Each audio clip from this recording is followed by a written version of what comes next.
ایمان نصیب ہوتا ہے اللہ کی توفیق سے، اس کے کرم سے نصیب ہوتا ہے۔ تو اس پر ہمیں ایک تو اللہ کا شکریہ ادا کرنا چاہیے کہ ہمیں اللہ تعالیٰ نے ایمان کی دولت دی۔ یہ سب سے بڑی دولت ہے، سب سے بڑی دولت اللہ نے ہمیں جو دی ہے۔ ایک شخص ہواؤں میں اڑتا ہے، چرخ پہ جھولتا ہے، اور جو اس کی خواہش ہے فوراً پوری ہوتی ہے، عالی نسب محلات میں رہتا ہے، اور دنیا کے اوپر اس کی شہرت کے نقارے بجتے ہیں، اور ہر سہولت، ہر شہرت اور ہر آسودگی اسے میسر ہے، لیکن اس کے سینے میں ایمان کا چراغا نہیں ہے، تو وہ کوڈی کا شخص نہیں ہے۔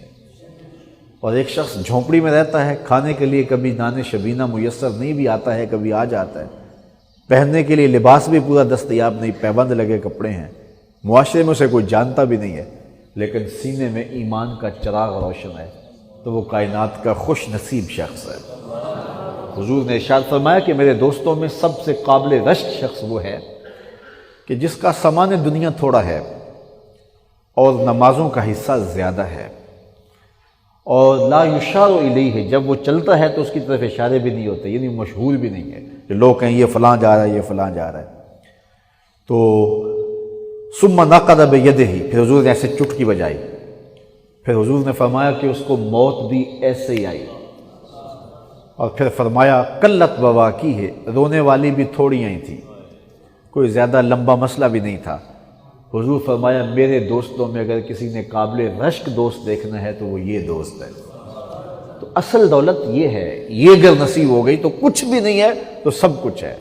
اور اگر یہ نہیں ہے تو چرخ پہ جھولتا بھی ہو، ہر آسودگی قدموں میں بچھی ہوئی ہو، اور ہر شہرت اور ہر بہار اس کو میسر ہو، لیکن اس کے پلے کچھ بھی نہیں ہے، چونکہ سب سے بڑی دولت دولت ایمان۔ یہ بات ذہن میں رکھیں، بارہا کہہ چکا ہوں کہ دنیا پر سب سے بڑی دولت ایمان ہے، اور آخرت میں سب سے بڑی دولت دیدار الہی ہوگا۔ جو یہاں ایمان سے محروم رہا اور آخرت میں دیدار الہی سے محروم رہا، وہ حقیقی محروم ہے۔ اور جسے اس دنیا کے اوپر ایمان کی دولتیں مل گئیں اور اللہ تعالیٰ پر توکل مل گیا تو وہ بہت بڑی دولت ہے۔ اگر دنیا کی دولتیں کم بھی ہیں تو کوئی بات نہیں ہے، بلکہ حضرت سیدنا علی المرتضیٰ رضی اللہ تعالیٰ عنہ سے ایک روایت ہے کہ حضور نے ارشاد فرمایا جو اللہ کے دیے گئے تھوڑے رزق پہ راضی ہو گیا، اللہ قیامت کے دن اس کے تھوڑے عملوں پہ راضی ہو جائے کہ میرے بندے تو بندہ ہو کے راضی ہے، تجھے تو ضرورت تھی لیکن تو پھر بھی راضی ہو گیا، شکر ہے مالک تیرا شکر ہے، تو ضرورت مند ہو کے راضی ہو گیا اور مجھے تو تیرے عملوں کی ضرورت بھی نہیں ہے۔ تو جو اللہ کے دیے گئے تھوڑے رزق پہ راضی ہو گیا، اللہ تعالیٰ قیامت کے دن اس کے تھوڑے عملوں پہ راضی ہو جائے گا۔ تو اصل دولت دولت ایمان ہے۔ اس لیے خندق کھودتے صحابہ کو جب حضور نے دیکھا نا تو ان پہ پیار آیا،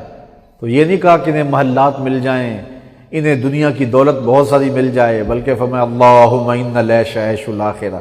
فاغفر للانصار والمہاجرہ، اے اللہ زندگی تو آخرت کی زندگی ہے، میرے ان انصار کو بھی بخش دے، میرے ان مہاجروں کو بھی بخش دے۔ ان کے لیے مانگا تو دین مانگا اور ان کے لیے آخرت مانگی، چونکہ اصل زندگی وہی زندگی ہے۔ بل تؤثرون الحیات الدنیا والآخرۃ خیر وابقی، تم دنیا کی زندگی کو بہتر جانتے ہو، حالانکہ آخرت کی زندگی بہتر بھی ہے اور دائمی بھی ہے۔ تمہاری ترجیح دنیا کا جہان ہے، لیکن حقیقت میں جو زندگی ہے، جو نہ ختم ہونے والی زندگی، دنیا اور آخرت کا اگر مقابلہ کریں تو دنیا کی کوئی حیثیت نہیں بچتی آخرت کے مقابلے میں۔ بلکہ حضور علیہ السلام نے ارشاد فرمایا، مرے ہوئے بکری کے بچے کے قریب سے صحابہ کے ساتھ حضور گزرے تو فرمایا کوئی اس کو 1 درہم میں خریدے گا؟ اور صحابہ نے عرض کی حضور اس کو تو کون 1 درہم میں خریدے گا، اس کی تو کوئی قیمت ہی نہیں ہے۔ تو فرمایا کہ اللہ تعالیٰ کی نظر میں دنیا کی اتنی قیمت بھی نہیں ہے، ایک بکری کے مرے ہوئے بچے کو کوئی 1 درہم میں خریدنے کے لیے تیار نہیں ہے، لیکن پھر بھی اس کی کوئی اہمیت ہوگی، کسی کام آ سکتا ہے، لیکن کہا کہ دنیا کی قدر و قیمت اللہ کی نظر میں اتنی بھی نہیں ہے۔ بلکہ فرمایا اگر اللہ کی نظر میں مچھر کے پر کے برابر بھی دنیا کی قیمت ہوتی تو وہ کافر کو 1 گھونٹ پانی کا نہ دیتا۔ تو یہ اللہ تعالیٰ جل شانہ نے آزمائش رکھی ہے دنیا،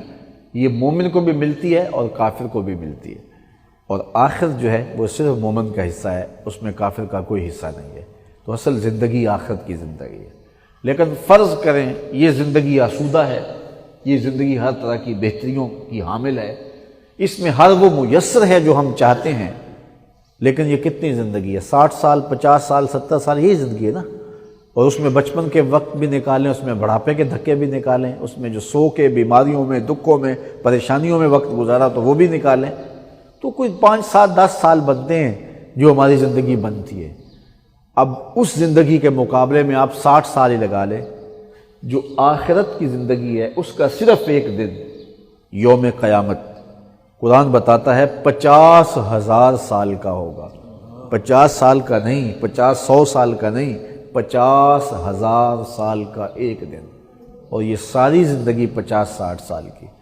ذرا ترازو کے دونوں پلڑوں کے اندر دونوں زندگیوں کو رکھیں، موازنہ کریں تو اس دنیا کی زندگی کی حیثیت کیا رہ جاتی ہے؟ کھلے میدان کے اندر ریت کا ایک ذرہ پڑا ہوا ہو تو اس کی بھی قیمت زیادہ ہے، لیکن یہ دنیا کی زندگی آخرت کی زندگی کے مقابلے میں اتنی توقیر بھی نہیں رکھتی ہے، لیکن اس کا وزن تب پڑتا ہے جب یہ زندگی اللہ کے لیے، اس کے رسول کے لیے، دین کے لیے گزاری جائے، تو پھر آخرت کی ساری زندگی اس دنیا کی زندگی کے بدلے میں نصیب ہوتی ہے، تو پھر یہ زندگی کام کی آ گئی۔ اس لیے زندگی وہی زندگی ہے جو اللہ اور اس کے رسول کی یاد میں گزرے اور شریعت بیضاء کے مطابق عمل کرتے ہوئے ہماری زندگی بسر ہو۔ اس لیے ہمیں یہ مختصر زندگی پورے حزم و احتیاط کے ساتھ، پوری توجہ کے ساتھ گزارنی چاہیے۔ حضرت داتا گنج بخش علی حجویری علیہ رحمہ کے پیر شیخ قتلی ایک جملہ فرمایا کرتے تھے، دنیا یومن